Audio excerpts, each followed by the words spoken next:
Hello, ladies and gentlemen, and welcome to another episode of the Absolutely Not podcast. I'm your host, Heather McMahan. Hope you're having a beautiful day, gorgeous week. You know, I know that the earth is on fire. I know that tensions are high, but I'm hoping that you're able to find little moments of joy and gratitude and, family time. Family time.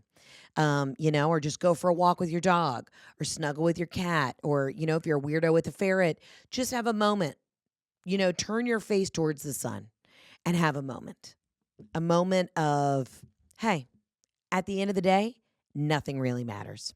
I had a conversation with myself and Christine and I were talking, work's been a little crazy. And I said, I said this last week, and I know that was an absolutely unhinged episode. I apologize. I went back and listened to it for quality control, and I said, someone's going to institutionalize me.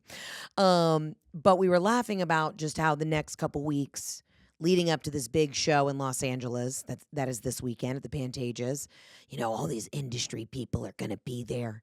And I actually find stuff like that kind of challenge, funny because I don't give a fuck. You know what I mean? Like, obviously you do, but I'm doing the work. I'm out there. The only people I care about walking away from my show saying, I had a great night, I had a great time, is you. If you come to my shows, you know how important it is to me that I give you a great show. But there's always this added layer of pressure. Okay, now that the Netflix special is out, oh, these people from Hollywood are coming. The Hollywood elites, the Illuminati. I'm kidding. Okay, first of all, side note, I said this before. The Illuminati's not inviting me to any of their parties. They can take one look at me and say, she's clogging a toilet. We already know it. We know she's the only girl at this Hollywood party who's going to eat all the past hors d'oeuvres. We already know. You know what my red flag is? You got a shirt cute out, I'm going to graze. You know what I mean? You send me an edible arrangement, I'm going to take a bite. That's my red flag. Oh, you say I'm coming to a dinner party, I'm going to expect at least 5 courses. So that's my red flag. But it's just this added pressure of being in LA and now that I have been exposed to this other realm of, okay, opportunities, as we hope, will start really popping off. We've planted the seed. Now all these people are going to come see me live at this show in LA. And the beautiful thing about doing live comedy is, even if I'm having a tough day, I still gotta wolf down a burrito, have a white wine, and get this show on the road. So it's funny to me. I've had all these like prep meetings of just like, all right, just, want you to know that we've invited these people and these people from Netflix are coming and we're having these people from this network and da-da-da-da. And I'm like, I don't give a shit. I'm going to go and give a great show to the city of Los Angeles because that's what I was born to do. And that's what I love to do. But I don't care who's watching.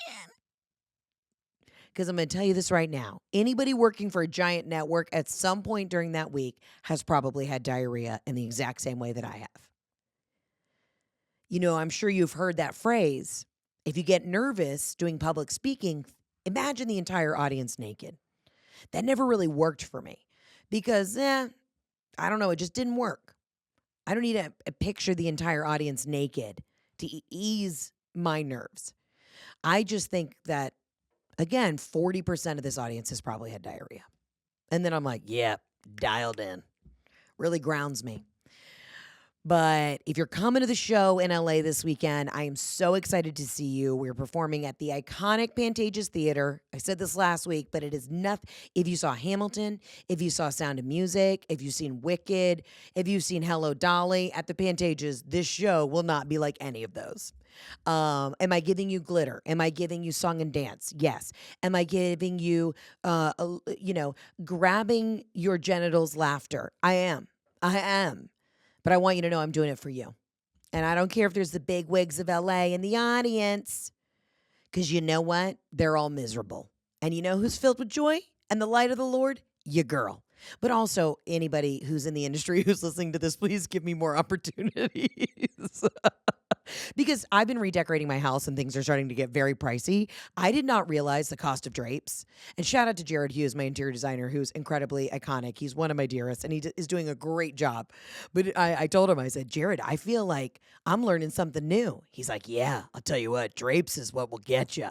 But let me tell you what, A room without drapes and a room with drapes, night and fucking day. Literally, night and day. And the theme that I'm going for in my bedroom is I want to feel like I'm at the Dewberry Hotel in Charleston, South Carolina. Shout out to my girl, Jamie Dewberry.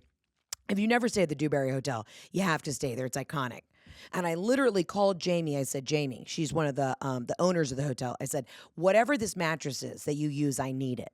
And she sent me the link, and there's no link. It's handmade by a small village woman in like Galway, Ireland. Okay, these are hand stitched, hand woven. It's just a baby lamb that's just they serve you as a pillow. So, needless to say, if you want to have the best sleep of your life, go to the Dewberry Hotel. But, all of that's coming together. So I've got some fun projects at home. But it's funny to be home for just a little bit, try and, nest and make that feel like a home. But meanwhile, in the back of my mind, even though I'm fluffing pillows and we're redecorating, I'm always thinking 3 steps ahead. I'm like, we got to be in LA and we're doing a show and there's going to be all these Hollywood people there. And the only thing I'm concerned about is just making the old school tiramisu bitch people laugh. That's what's important. But I'm just very candid on this podcast because I want y'all to always know kind of what's going on in the back of my mind. But it's funny, like, I don't care. I'm not in LA. I'm not in New York. When I go to those places, I have a great time and I'm friends with plenty of people in the industry. But I was asked the other day, someone was like, who are your famous friends? And I was like, do you need to know? I mean, Mandy Moore apparently is coming to the show. Do you know how excited I am to meet Mandy fucking Moore? I hope she's not upset that I said this. But I'm excited to meet Mandy fucking Moore. I'm missing you like candy. Hold on, let's play it. Let's play Candy. Just because I feel like, hold on. Candy, Mandy. Candy, Mandy. Oh. I mean, first of all, dramatic beginning to the song. Ooh. Do you hear this? Here we go. Hit the beat. Yeah, yeah, yeah, yeah, yeah. Ooh, oh. Yeah, yeah, yeah, yeah. I mean, that's all we need right there. That is, I just got goosebumps. Do you see? I have goosebumps from how hot and horny that song made me. It's people like that who are just like, let's giggle. That's what I'm here for. I'm here for the candy. I'm not here for the Illuminati. I'm here for the candy. Speaking of candy, Halloween has hit us this week. I definitely want you guys to call in and give me your absolutely nots and your absolute yeses of trick-or-treating with the kids. I know there's a couple adults out there who really just live on the dark side of the moon, and y'all still go trick-or-treating, which is fucking weird, and you know it. But I want to hear everything. I want to hear what was happening, what the cool candy was, what the neighborhood HOA drama was with the decorations. Please call in. Because I'm going to tell you what, that's one thing I am very upset about is that I'm missing going trick-or-treating with my friends' kids. Shout out to Mary Beth Brandon. Well, Mary Beth Cole. She'll always be Mary Beth Brandon. But she's got the 3 cutest boys you've ever seen in your life. And she, every morning, I get a text with photos of, I call them my godchildren. We've never had the exchange in the eye of the Lord, and no one has ever asked, invited me to the christening to officially, knight me with a sword to say that I'm the godmother, but those children are mine. Okay. Anyways, but Mary Beth will text me every morning, photos of the kids in their costumes, because they're wearing the costumes every day leading up. I mean, we're like a week out. You know what I mean? They're wearing the costume every day, and nothing makes me more excited than taking kids out, because I was the kid, and I know that we've talked about Halloween plenty of times on the podcast before, so I apologize if this is redundant. But dude, I was the kid who got so fucking jazzed about the costume. I mean, I thought about it. I was planning it. You remember how just fired up you would get when you would go to Party City? And I miss, like, now they have the Spirit Halloween stores. I miss a Party City moment. You'd go into Party City and you'd go in the back, and you were let's say like 5th grade. And I always knew I had to go toward the adult section, not as in the raunchy costumes, but the costumes that fit grown adults. Again, I was not a kid who was shopping at the Limited 2. I probably had a 4-month run at the Limited 2, and then I went straight to the Limited. I'll never forget when I went back to school shopping with my dad and we bought women's khakis. And I was like, that's what's up. But I remember one year, oh, it was Mary Beth, my friend Anne Marie, and I think, well, we went as the Spice Girls one year. Obviously, I was ginger, but one particularly, that doesn't make sense. One year in particular, I went as Scarlett O'Hara from Gone with the Wind. And I remember I had the lace gloves on. I had this gorgeous crimson dress, this giant hat, and I had never felt more alive. And we would run to houses. Remember when you were trick-or-treating and you would run to a house and you were sweating in your costume and the thing was just so sticky and there was no better reprieve than when you would find a house that was serving cans of Sprite. That was the best feeling in the world. I didn't want the hot apple cider. I'm in the South. You know, it was always like 70 degrees when we were trick-or-treating. I wanted those cold cans of Sprite.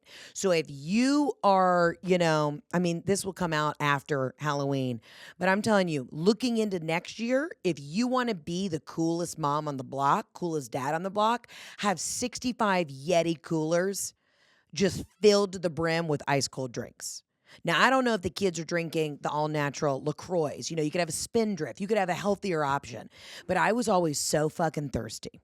I was so thirsty. Speaking of which, water break. I was a thirsty kid. Yeah, did I want to go to the house that had the king-size Butterfinger bars? I sure did. It was like every fourth house. And this is before you had Stanleys and real water bottles. Like, think about it. I mean, before, like at soccer games as a kid, the only water that you had was in those plastic little funnels, those little paper cone funnels, and you'd run over to the sideline and you get a quick drink, and you maybe had a cup and a half of water for a 2-hour Little League game. Like, it was insane. No wonder we were such dehydrated, itchy children. Now these kids have the Nalgene, the Yeti, the Stanley. They have all these sources of hydration. Back in the day, our parents didn't know that we needed that much to drink. So I was always a kid like a fat kid running my Scarlett O'Hara outfit to the next house. And I was like, let's go to Tamra's. Because I knew she had Sprites. She wouldn't serve any candy, but you got a real Coca-Cola in a can or a real Sprite. And Mary's like, you keep going back to this house. Mary's like, we're trying to get Milky Ways. And I'm like, Milky Ways are for pussies. And I would just chug like 6 Cokes at the edge of this woman named Tamara's driveway. That's the best. That was the best. And I know nowadays you can't have like a homemade baked good. You always knew when you went to the house and they had the homemade brownies with the sprinkled powdered sugar, you're like, this is going to be so fucking legit. That would never fly now. Never. Even if you were getting it next door from your neighbor that you know and trust and spend holidays with, you would look at him, with a side eye like, is that fentanyl? What are you doing out here? Making homemade treats, tying it up in a little cellophane with a little orange ribbon. What are you trying to do? Corrupt the neighborhood? Like, you just can't trust that anymore. And that's sad for our children. But man, if I could make homemade treats, dude, remember when you go to the rich house, the really rich house, and they'd have Rice Krispie treats? That was the best because you're getting all the chocolate candy, and you're getting the handful of like the Smarties and the Nerds. I never wanted the fruit flavored candy. I was a chocolate peanut butter kid. And when you would get to a house with Rice Krispie treats, your eyebrows would just perk up and your little lip would get stuck because you were so dry and hot from running. Like, we never had to sprint, but you had the light of the Lord. You were joyful. It was a time of innocence. So of course you were in a dead sprint. If I tried to dead sprint in a Scarlett O'Hara outfit nowadays, forget it. I'd end up in the hospital. But that was the fucking best, dude. That was the best. Literally, that feeling. And your parents never walked with you. My parents never. My dad would sometimes pull up in our Saab. He would roll up in the Saab. And I always knew my dad was coming down the street because he took out the back trunk section and split it in half, and we had a giant subwoofer in our Saab, and I could literally just hear, this is the song I heard. Hold on. I would literally hear this song, and I'd know my dad was coming to check in on us. And it'd be like 10:30 at night. My parents were like, it's fine. Do you know this song?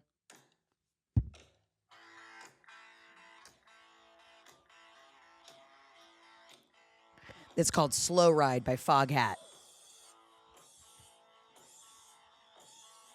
Yeah. 5, 6, 7, 8.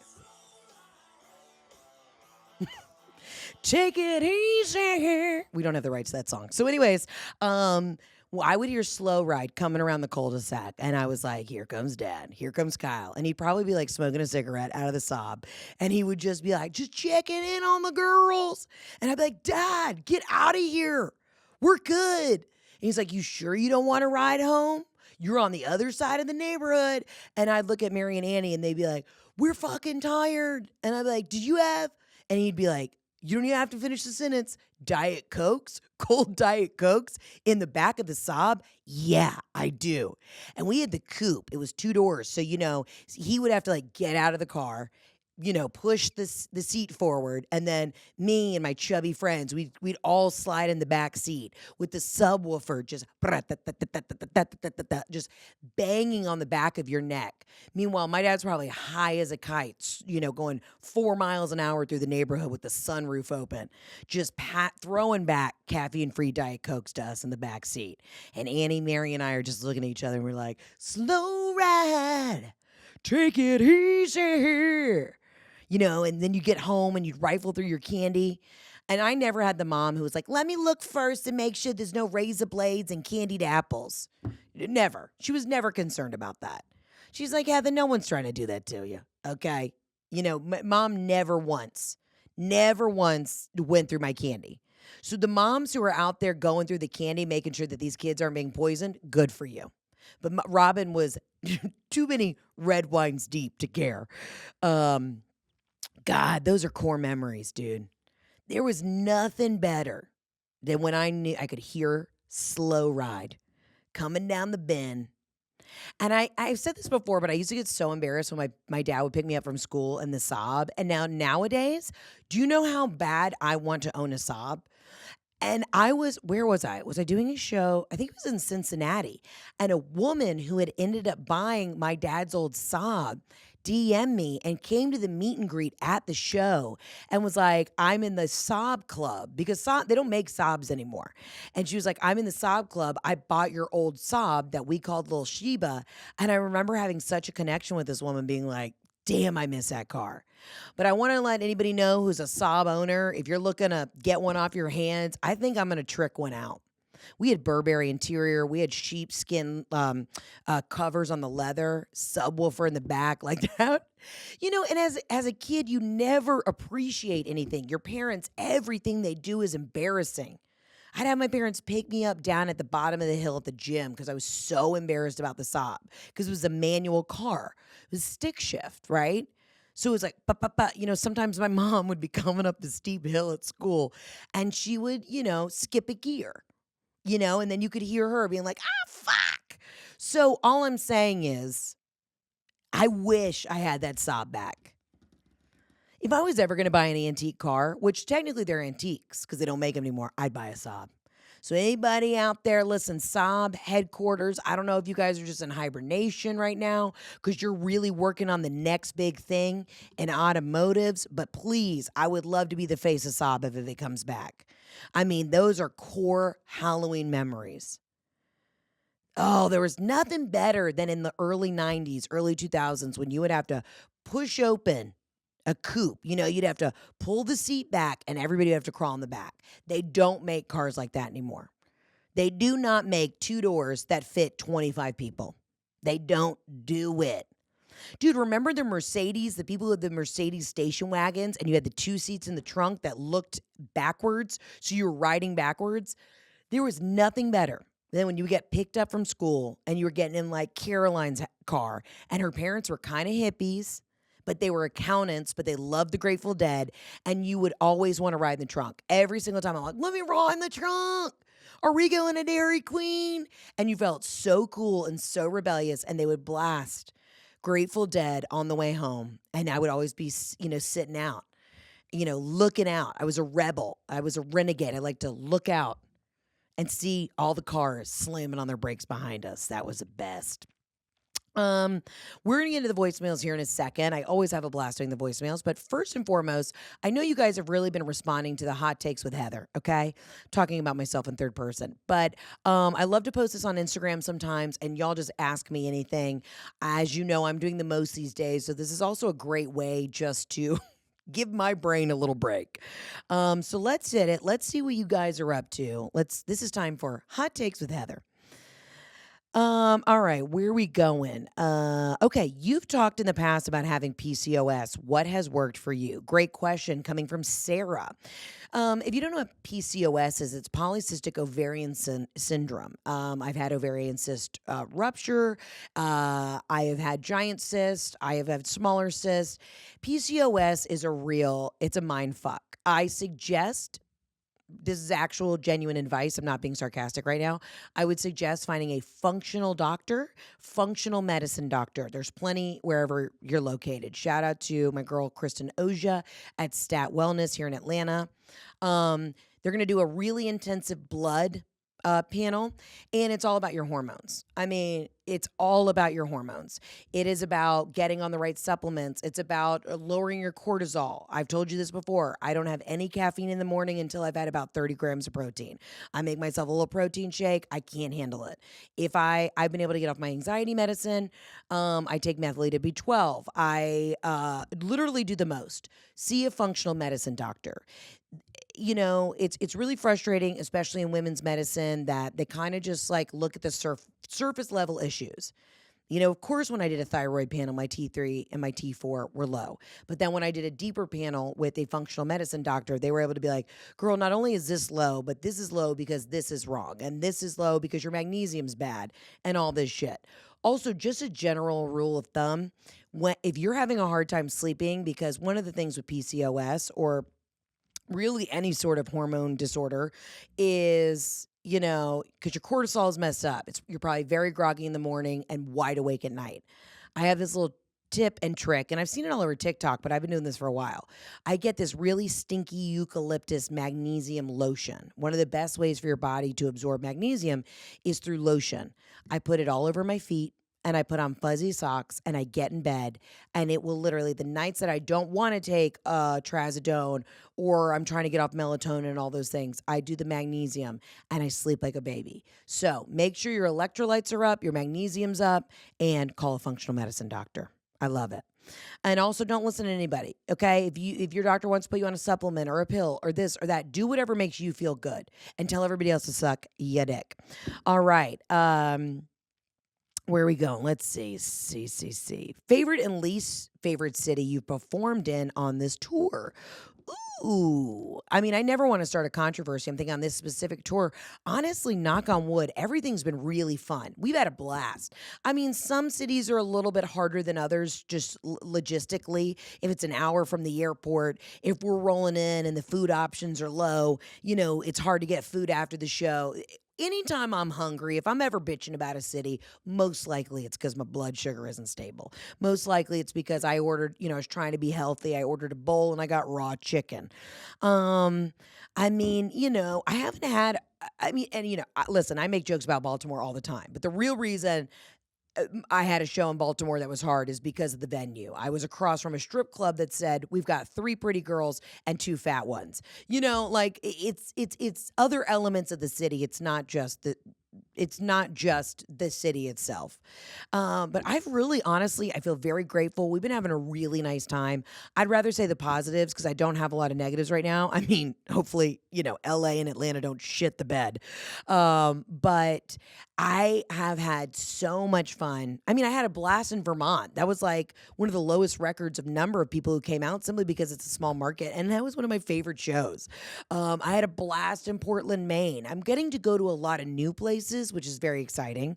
I will be going abroad and adding a bunch more dates to the tour. So, I mean, tune in like 6 months when I've gone, you know, back to Tulsa. Let's talk about it. Shout out to Tulsa, though. Actually, a very underrated city. These are all great questions. Okay, let's see. What shows were you banned watching as a kid? Example, Are You Afraid of the Dark? There wasn't a single show I was banned from watching. And that is also why I probably am a stand-up comedian. My mom let me watch Sally Jesse Raphael, Ricky Lake, The Rosie O'Donnell Show. There wasn't a single like adult talk show that I didn't watch. I remember a distinct moment in my life watching the first season of Real World. Remember? Because one of the girls on the show was her name was Heather, and she was like this cool black rapper from Brooklyn. And I remember being like, oh my God, like she's such a badass. And they had the country girl from Birmingham. I mean, I remember being in like the second grade, staying home sick one day and watching the first season of The Real World. There was not a show that was off limits. Now, my dad and my sister would torture me by watching X-Files. Oh my God, dude. X-Files. And I was terrified of the show. I don't like scary things. I don't like to be scared. I think the world is scary enough. So I was really tortured with X-Files, but my mom literally took Anne Marie and I, my bestie, to There's Something About Mary, the movie starring Cameron Diaz, Matt Dillon, and who else is in that movie? Everyone. There's Something About Mary. My mom took us to the movies. We were probably in the sixth grade. We were 20 minutes into the movie, and there's that iconic scene where Cameron Diaz accidentally puts semen, it's from Ben Stiller, and he in that, and puts it in her hair. And my mom was screaming, crying, laughing, throwing up. And here I was, just like not even asking questions because I already knew what it was. Boston Robin, listen. I'm glad that I had parents that didn't really shelter me from stuff. I think it was always kind of in me. Like, I never really gravitated towards the Disney. I remember watching Cinderella as a kid and having such a critical eye on it. Like, listen, let me tell you what I'd do with these fucking stepsisters. I would have booby-trapped the stepmom so quick. You think I would have been mopping floors while these three fat asses were trying to squeeze their asses in a corset to get to the ball? I'd be fucking you up. Oh, you're allergic to shellfish. Really, Amelia? Well, guess what? Your dress is going to be lined with some bottom feeders. I didn't fuck around as a kid. I remember just thinking as a child, feeling like feeling like an adult. I've said this before. I loved hanging out with the parents at a party. Always wanted to know the tea. I wanted to know whose parents smoked. I wanted to know whose parents were not doing well. That I always gravitated towards the adult conversation. And, my parents never really talked baby talk to me. My mom is so loving. And my dad, of course, rest in peace, was the most loving, cozy dad in the world. So it's not like I had like cold parents. But my mom, she didn't... When we learned about Santa, we learned. You know what I'm saying? That's all I'm going to say. Because I know there's some probably kids listening to this. All right, let's go. Let's see. CC, Vegas show in January. We're looking at getting a Vegas date. I'm sorry, I spoke about this too soon. We're adding another Vegas date. I'm sure that's coming. We're adding a bunch more cities. Stay tuned. We're going to announce this very soon. We're going to be going international. Stay tuned. It's all coming. Just hang tight. Let's see. Okay. Oh, here we go. 50-year-old woman with a 29-year-old man. Can it work long term? Asking for a friend. First of all, yes, it can. Yeah, why wouldn't it work? Now, yeah, you may be in a situation where if this young buck wants kids, okay, that might be a conversation you got to explore. Because 50, you're probably not looking to rip tip to taint anytime soon. But I love it. You find a nice, smart, mature, sophisticated guy who likes an older woman. I mean, it's a very specific niche kink. And if you find a great guy who's worshiping the ground you walk on, lean in. Sheryl Sandberg said, lean in. Lean all the way in. Let's see.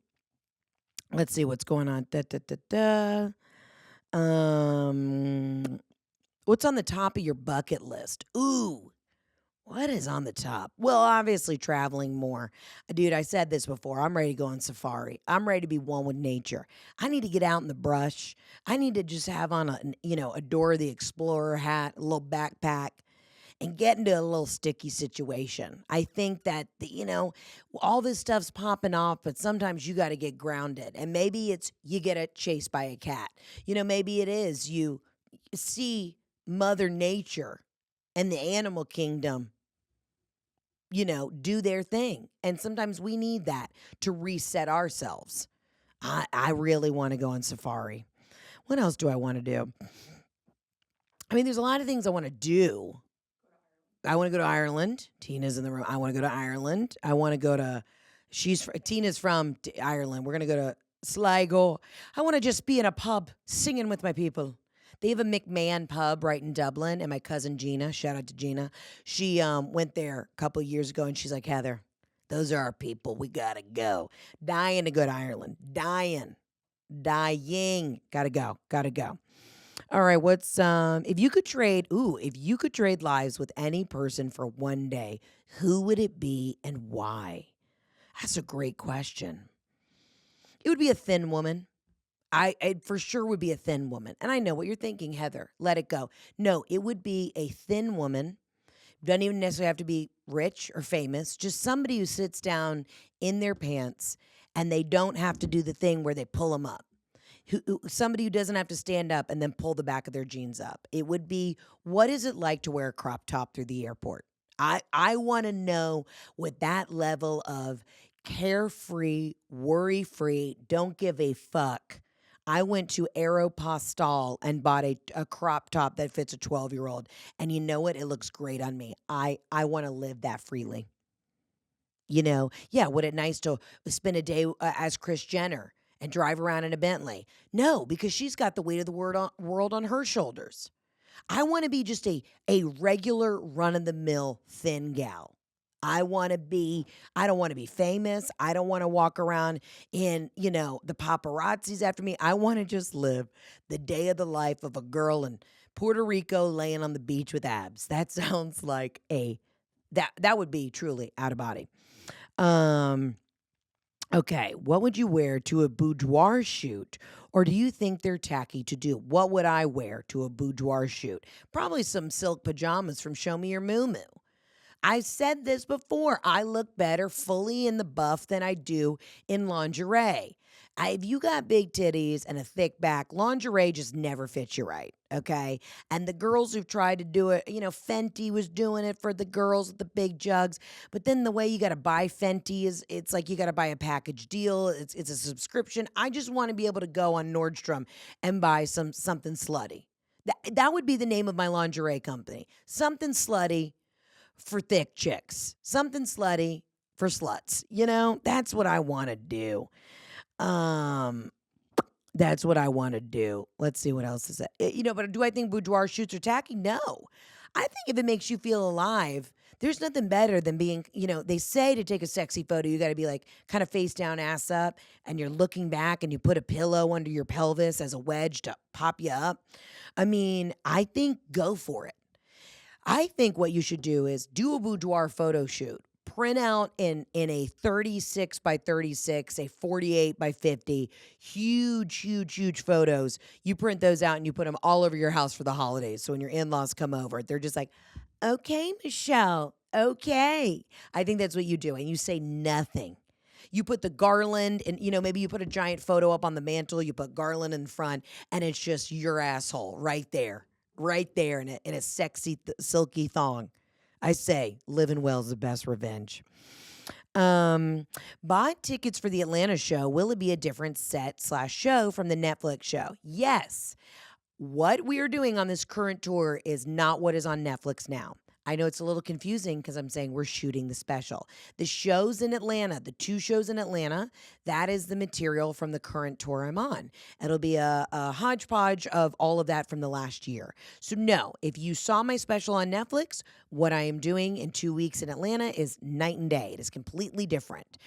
So please, I know a lot of y'all have been coming out of the shows. Hey, Heather, I don't want to watch the special yet because I don't want to be ruined for the live show. Totally different tour. So stream it on Netflix and come to this next taping. How to handle best friends getting pregnant, but you can't get pregnant. Wow, these are really great questions. I love that we're kind of going all over the map. I mean, here's the thing. I have struggled with this. I am in a weird spot too. I mean, I've been very open and candid about essentially the fertility challenges, but then again, I'm like, Jeff and I have not sat down and really like actively put in every ounce to try and get pregnant. You know, I talk about it in the special, but our fertility journey was interesting because I didn't know what I didn't know.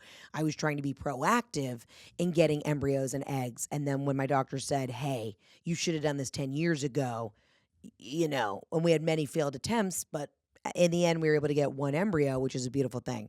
I never really felt a I didn't feel a jealousy from other people. I felt more of a disappointment in myself. And I think that's another thing that nobody talks about. You feel like your own body's betraying you, that you're letting yourself down. Now check back in 6 months. I might be driving around in my new Saab with the fingers out, driving past preschools, just being like, fuck these kids. No, I'm kidding. I would never do that. But it is hard, you know, but you got to remember everybody has a different journey. I know that doesn't help. I'm not here to say like everything happens for a reason. That's bullshit. But I will say, give yourself some grace. You know, and it's hard too because when you are the childless person, all your friends with kids bitch to you about every single thing that little Timmy does. And there are days where you're like, okay, I know it's hard, but I would also like to be in that situation. Give yourself grace. You know, find a Facebook group, go on the Googler, type in childlessbroads.net and find a little misery loves company. That always makes me feel better. You know, if I'm having a bad day, I go on TikTok, watch cringeworthy videos, and then I'm like, somebody else is doing it worse than me. So that makes me feel better.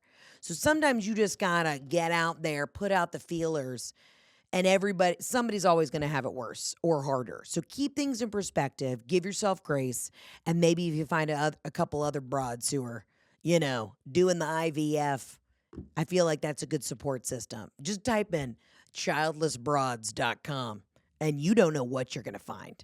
Hey, but I'm also thinking of you, so keep your head up and don't be so hard on yourself. Favorite/least favorite thing about Atlanta? That's a good one.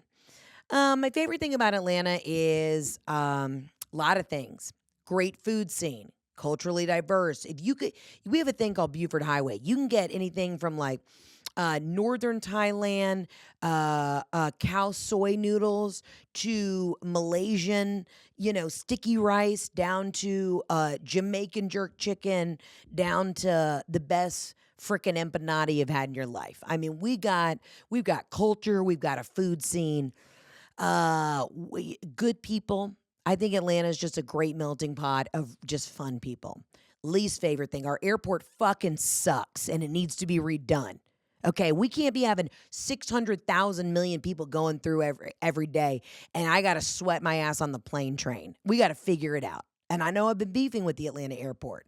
My dream is to one day, when you're going up that carousel, when you're going up that giant escalator to go to baggage claim, and you see that giant lit up screen, and it's got all these famous rappers and Brian Littrell from the Backstreet Boys welcoming you to Atlanta. My dream is to one day be the only white woman on that thing.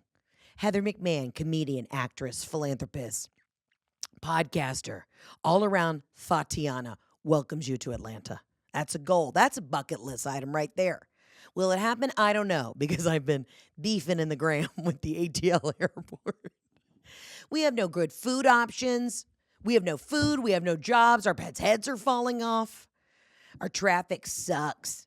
It's a lot like LA, too, where everything is kind of 20 minutes away. The same with Houston. You know what I mean? We're just a big city. We're spread out. But the food is great. Entertainment's great. We got great sports. What's there not to love? Also, side note, if I call it Hotlanta, I'm allowed to call it Hotlanta. It's fucking hot, okay? Somebody tried to troll me on the internet the other day. They're like, she's not from Atlanta if she calls it Hotlanta. Born and raised. Dylan. It's like having somebody from New York call it, I don't know, the fucking trash capital of the world. Call it what? The Big Apple. You know what? Sometimes when Jeff's feeling a little nostalgic and he's sitting on our porch and he's eating a everything bagel that he had shipped in from Zucker's in New York. Zuckerberg's? I think it's Zuckerberg's. Zucker's Bagel. Shout out to Zucker's Bagel. He'll have one little tear rolling down his cheek and he's like, I miss the Big Apple. Like, he's allowed to talk whatever shit he wants to about New York because that's his city. I'm allowed to talk whatever shit I want about Atlanta because that's my home. I pay taxes here. These are my people. Nobody from Atlanta calls it Hotlanta. Yes, they do. It's fucking hot. Do you not understand sarcasm? Clearly not. Oh, great question. And then we'll get into the voicemails. Oh, I'm sorry. Hold on. My Instagram's playing. Some of your favorite songs from the early 2000s. Oh, dude. I mean, I've already been playing Candy, but let's think about it. 2000s, and I thought about for my 40th birthday, that's a couple years away, what I would want to do for a birthday. And I think it's a 2005, specifically, a very 2005 niche party. Let's get on the old Spotify, 2005. Top hits of 2005. Let's click on this.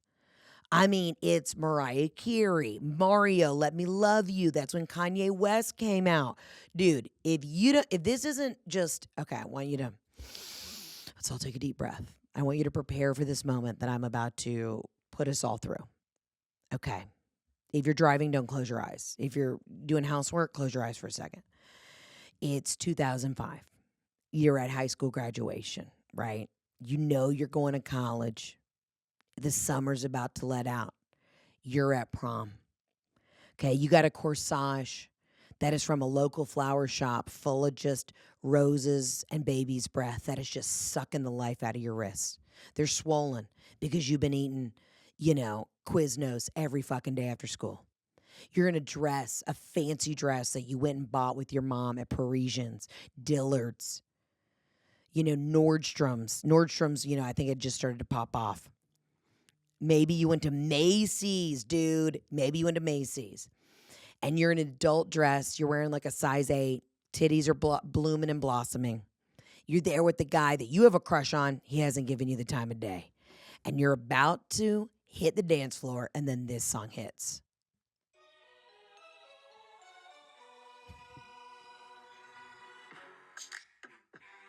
Oh.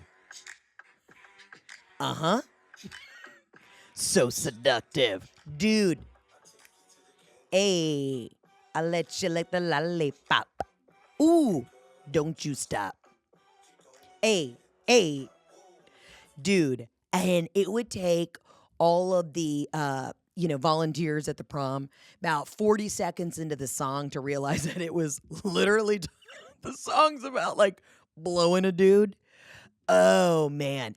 50 Cent period is like iconic. I would just want to have a 50 Cent themed birthday party. We only serve vitamin water. You know what I mean? We only serve vitamin water. Everyone's got to be in denim with the bandana. You got to pimp. Oh, Pussycat Dolls came out. You know what's, speaking of Ireland though, I don't know if y'all remember Bewitched. Do y'all remember Bewitched? They were a girl group, and this is really early 2000s. They were a girl group from Ireland, and the Spice Girls had just broken up. And I remember they came out on the tail end of the Spice Girls, right? You had All Saints, you had Spice Girls, these big UK dominating girl groups. And then you had Bewitched come out. Now, if you remember the song C'est La Vie, say you will, say you won't. Say you'll do, but I don't. C'est La Vie. Dude, and the beginning of the song is the greatest beginning of any song. Some people say I look like my dad. Uh-oh.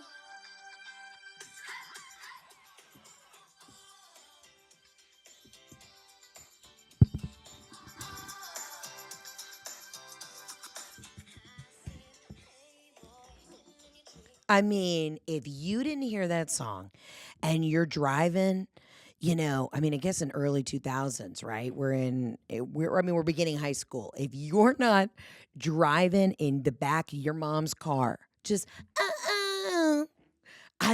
Bewitched was so fucking cool.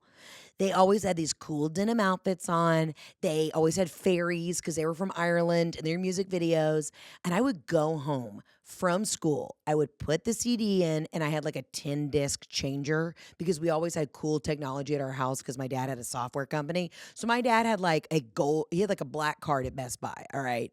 He put the subwoofers in the Saab. If you didn't think that we had the absolute first original Bose sound system in our home, okay, you must not know us.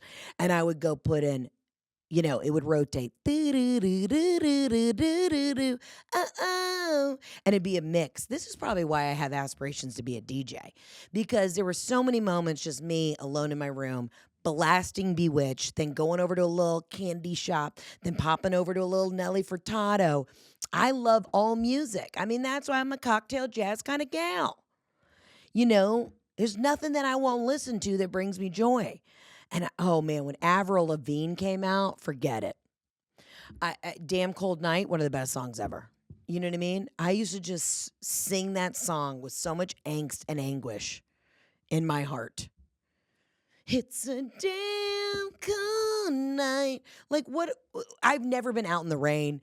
I have never been locked out. I've never gone hungry. I never had a want or a need in my life. Never had a breakup like that in high school, okay? Never once had my heart broken in high school. Probably thought I did. And I guarantee if we went back and interviewed any of the guys that I cried over once in high school, they're like, I didn't even know we were dating. You know what I mean? They're like, Heather, my little sister, Grace. So, but you would turn on Avril Lavigne and just weep in your room. And then I was like, I need to perk it back up. And then I turn on Bewitched. Uh-oh. All right.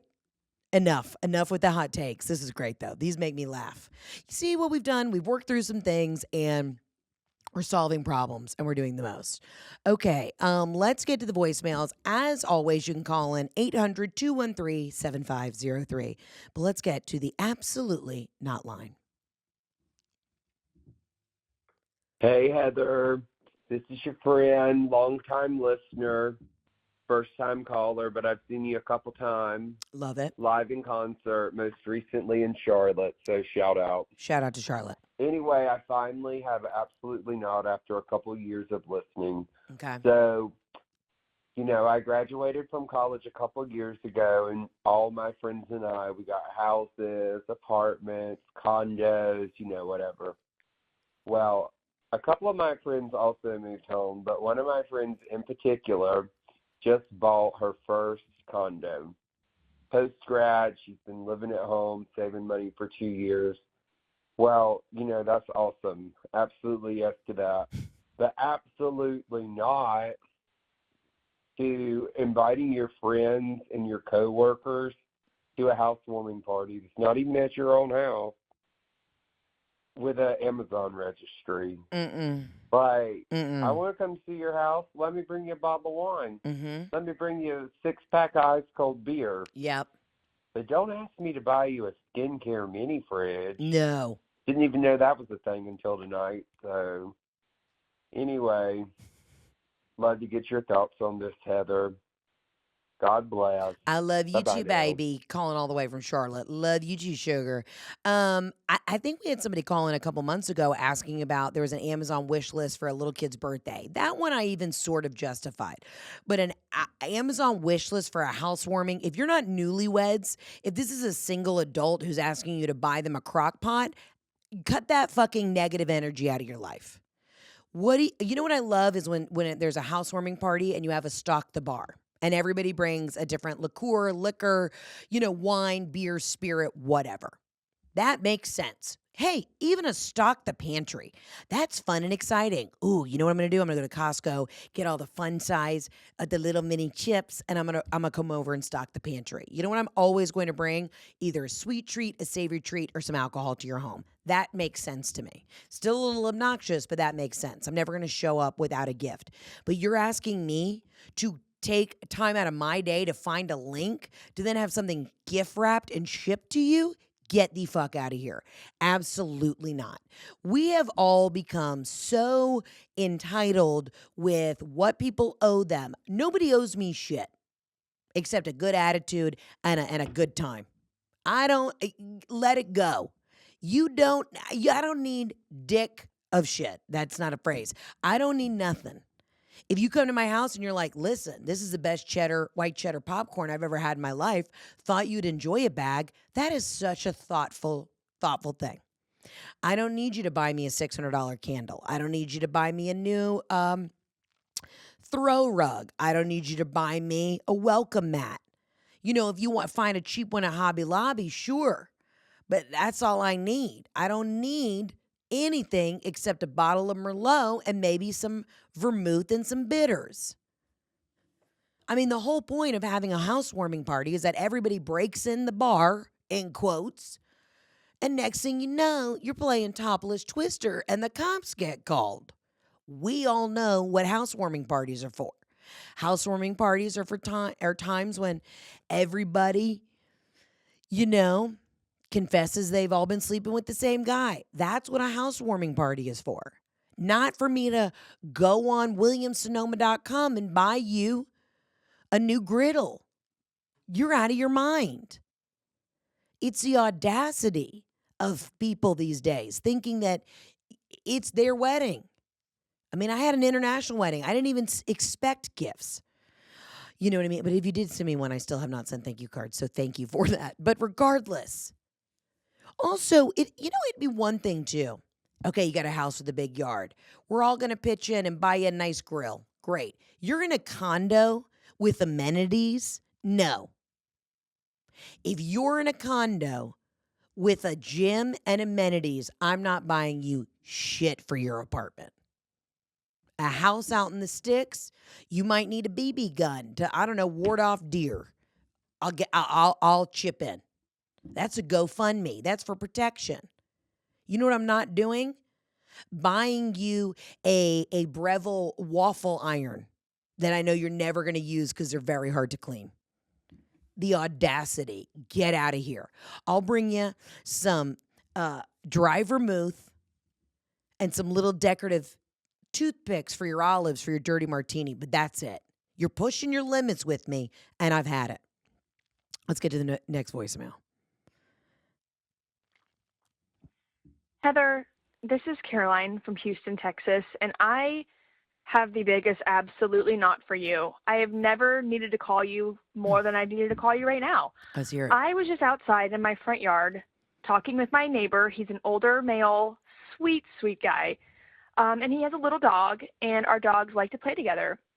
And while they were playing, his little dog took a poo in our yard. No biggie. I thought, he'll pick it up. Not a big deal.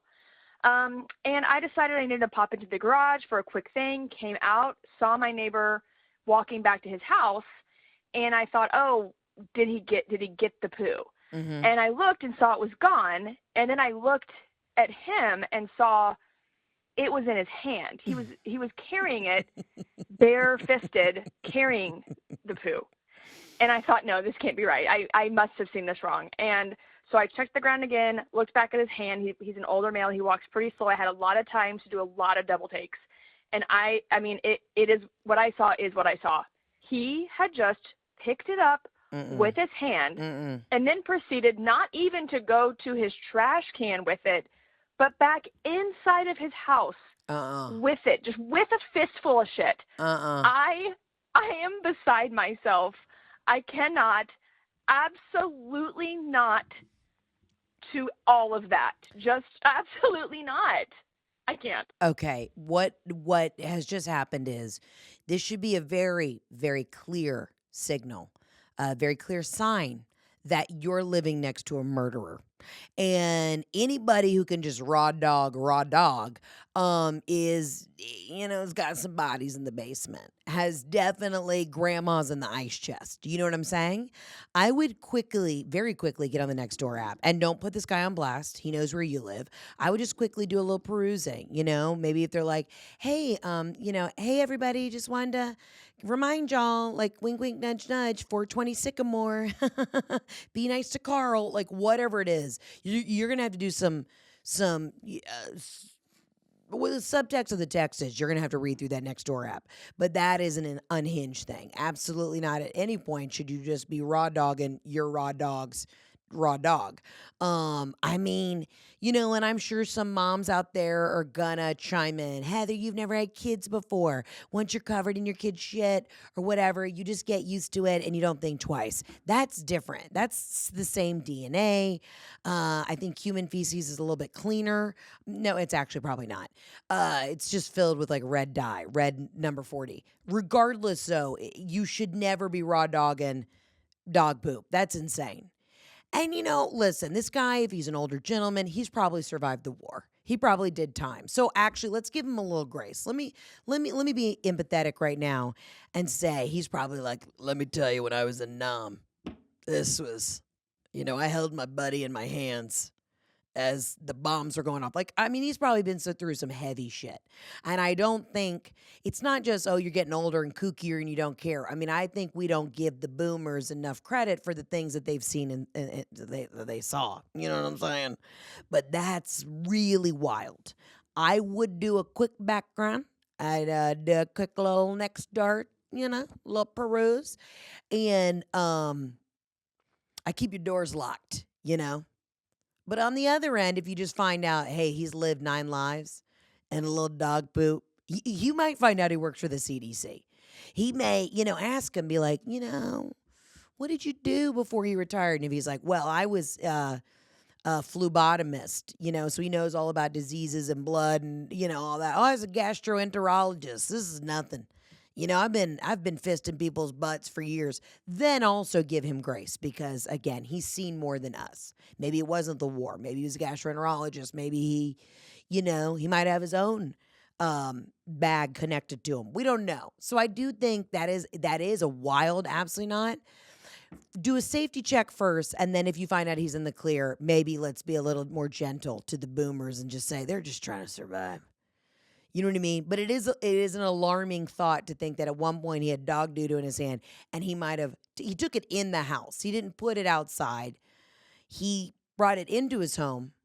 And that's why I think there might be rotting cat carcasses also in the home.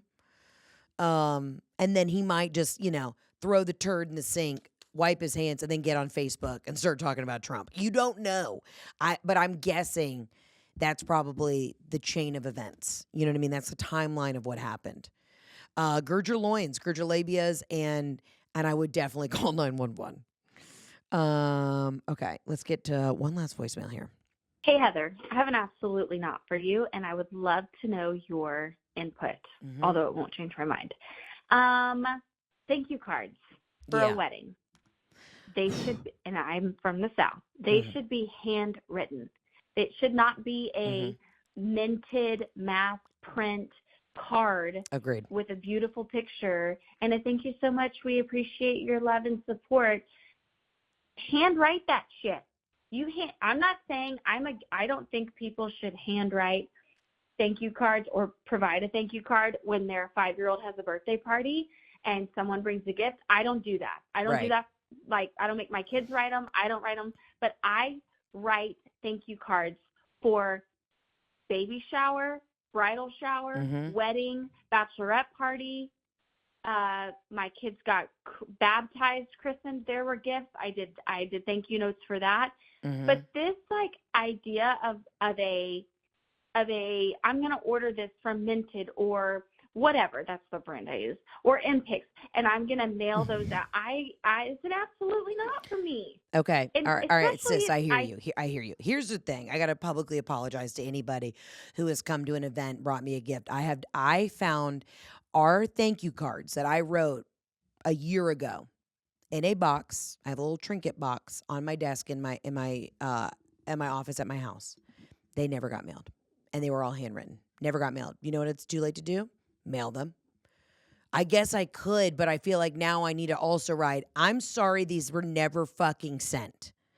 So I'm the asshole. I'm Southern. And I agree with you. You should never send a mass produce for a specific gift. You say, thank you for the Baccarat glasses. Thank you for the nice china. Thank you for the linen sheets. Like, it should be very specific.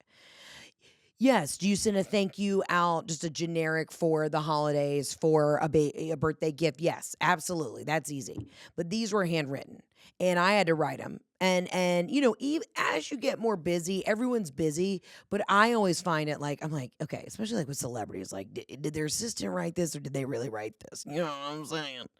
You know what I mean? And I always want people to know that everything comes from me and not Jeff out there in the garage just sweating over pen and paper.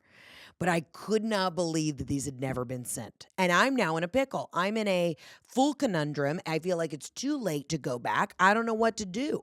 So to anybody who's listening to this who came to my wedding, I apologize. I am so sorry. But now I am too embarrassed to do it again. I'm also a little too busy right now. Thank you. This is a public thank you for my gifts. But yeah, no, if you got wedding gifts, you don't send a generic, it's been typed. Now, granted, a lot of our motor skills aren't great. I mean, I don't know when was the last time you actually tried to write cursive, but that's a skill I need to sharpen. That's a tool I need to sharpen in the shed because I don't know how to do the cursive. I don't remember it. My hand starts to cramp. My hand-eye coordination isn't what it used to be.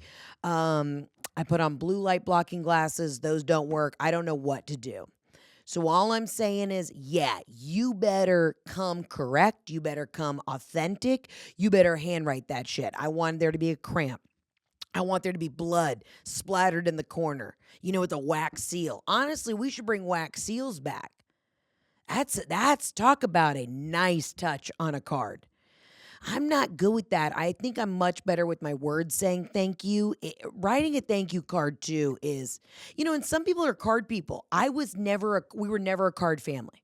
Some people are card people. If you don't send a Christmas card, we did one family Christmas card one year, and we had all just come back from Scotland, and we were all in our kilts, and that's like one of my favorite photos of my dad. But I'm not a Christmas card person. Good for the people who can get their families in one fucking place without killing each other to snap some photos in a sweater. Good for you. We already figured it out. Your lives are better than the rest of ours. But even like reading cards, I don't want the end of the year wrap up, but some people they have to accept a card for their birthday. They want to read the card. I'm only opening the card for cash. I never read the card. It does not mean anything to me. And I just don't connect with it. You know what I mean? My mom, what did you write me a card for? Like, where's the cash? That's how I feel. Are we going to have a nice meal? Great. I am more look you in the eyes, tell you thank you, have a moment. I just don't connect with it. But then on the other end, I'm a huge cunt for never sending thank you cards. And I don't know, it's too late, dude. It's too late. I think, what I'll do? I'll send them next summer at the 2-year anniversary. And then that way it'll be a little happy surprise. And I'll send a couple boudoir photos, and I'll send a couple, I'll send a couple nudes just so you're reminded of how attractive I still am, and I'll send maybe like some Kohl's cash bucks or like I'll send you an Amazon gift card to say sorry and thank you for being my friend still, even though you never got a handwritten, blood-soaked, wax-sealed stamp of approval that I know that you bought me something expensive. You know what I'm saying? Listen, we're all doing our best. And I swear, tune back into this podcast in exactly 19 days when I start getting these Christmas cards. And all my friends who are listening, still send them. But I want you to know, I think we should do a live roast on YouTube. And I will put up all of my friends' Christmas cards, and we will rip their families to shreds. If that sounds good to you, click, subscribe to this podcast. I love you. I mean it. Los Angeles, I cannot wait to see you this weekend at the Pantages. And I cannot wait to see everybody in Atlanta. And stay tuned. We have a lot more exciting stuff that we're going to be announcing soon. So always look to get your tickets at heatherontour.com. I love you. I mean it. Thanks for being with me today. Arrivederci. Ciao, bella.